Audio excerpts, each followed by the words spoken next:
Here I have the Vaer Dirty Dozen, which is their version of the famous dozen watch brands made for the British military of defense for World War II.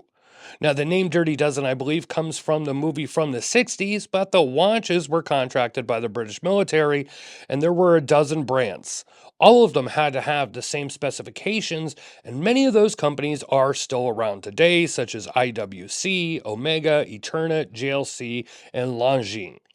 Others are no longer, and one had a rebirth in the past 6 years or so, Vertex watches, who of course make their own version of this iconic field watch.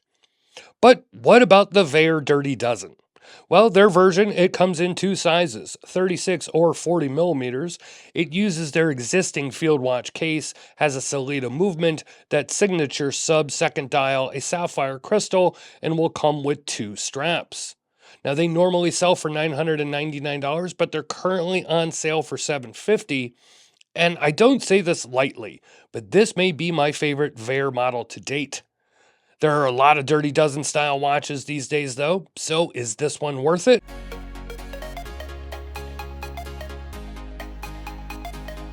So let's start off with what the Dirty Dozen watches required, or more specifically, what the British military of defense required for these field watches for World War II. They had to have a black dial, only black dials, nothing else. They had to have Arabic numbers, loomed hands and markers, a shatterproof crystal as they called it, a railroad minute track, and a stainless steel case. Now, I'm going to assume the crystal was an acrylic crystal. I could be wrong, but that's what they probably used. These days, of course, most brands are using sapphire. Now, what does this Vaer have? Well, it pretty much has all of that. Now, I'll put all the specs here on screen, but yep, this has the railroad minute track, the loomed hands and numbers, the black dial, and a stainless case. The only difference would be the sapphire crystal, which is extremely durable, especially with how thick they make them these days, but of course it could still be shattered.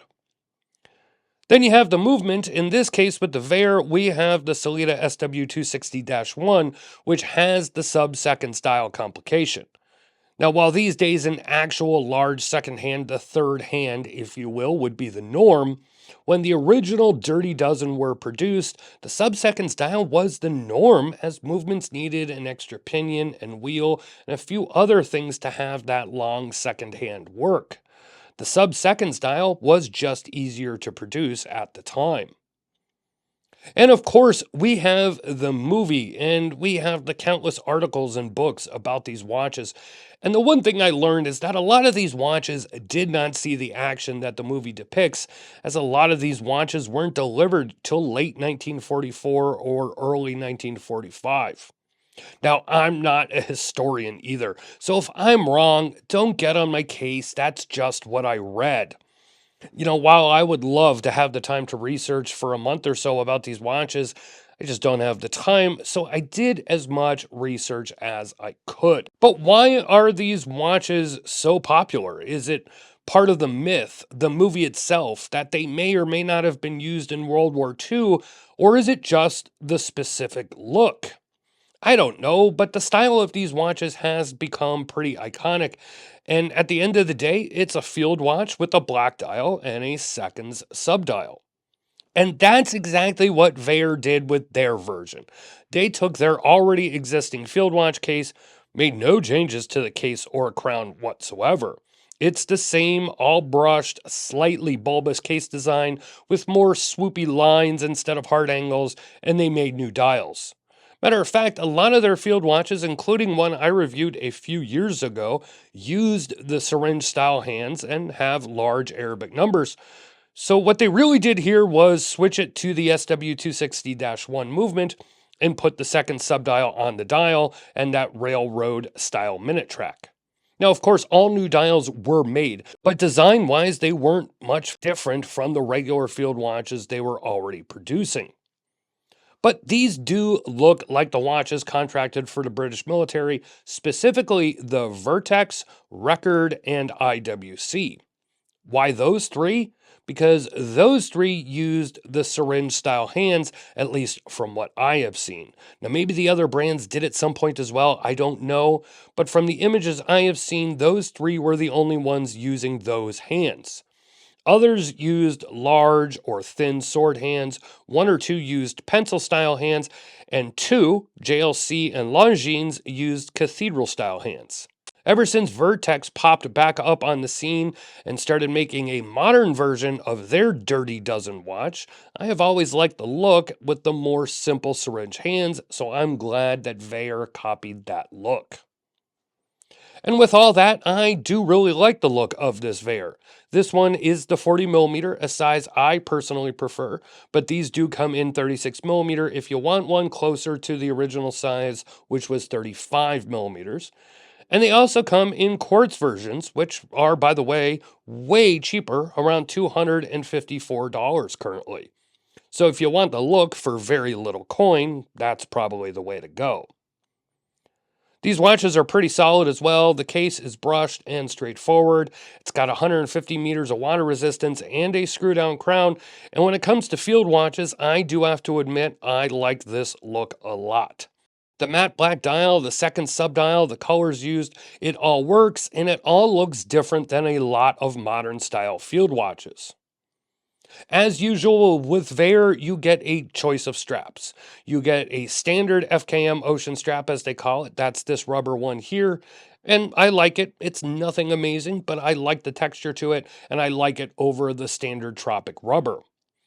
Then there are 6 other choices. One of them a steel bracelet, or you can get a nylon 2-piece, a leather strap, or a single pass NATO strap, which is the olive one I show here in this video. And you can get another type of rubber strap as well. Now, the price is going to go up depending on which strap you choose, and the most expensive is the Horween strap, which currently is on sale for $839, $15 more than the bracelet option. Now, I like both straps, and if you're new here, I'm not a fan of NATO-style straps, but I do like the color of this one. It works great with the dial colors on this Dirty Dozen piece. I know some like to have all these options these days, but sometimes I just want one really good strap option. Now, not to say there's anything wrong with what they offer, but even their Horween strap that they offer is just okay. I would prefer one really great NATO style strap, like a nice high-end one, or a really great custom leather strap. Right now, these are on sale, but these normally do go for $1,000 or more, and I would like to see some more custom style straps offered for these Dirty Dozen models. Both look good though on the watch, but I feel rubber just doesn't really work with this type of watch. But on my 7.5 inch or 19.05 centimeter wrist, they fit fine and both are comfortable. Again, my preference would be for a really nice leather strap, something tan or brown, maybe slightly distressed, but a nice handmade quality strap.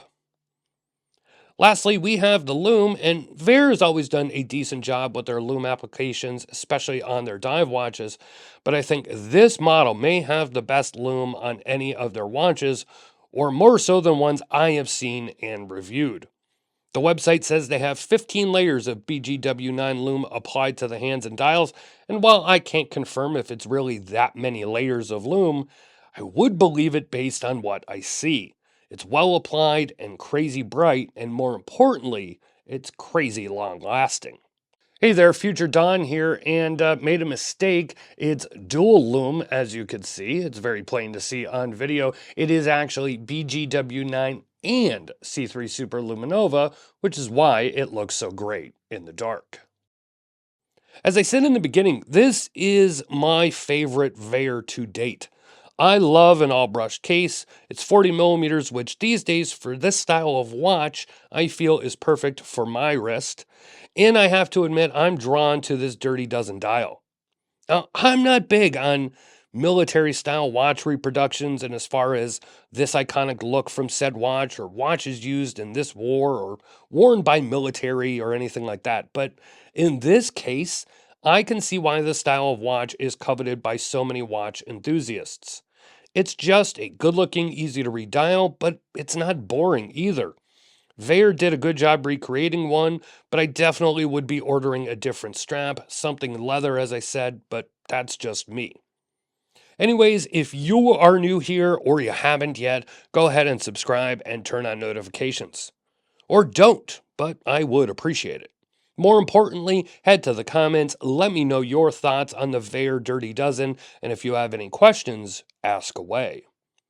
And if you're looking for something more out there and completely different, check out the last review, the Heinrich Taucher Lume infused forged carbon.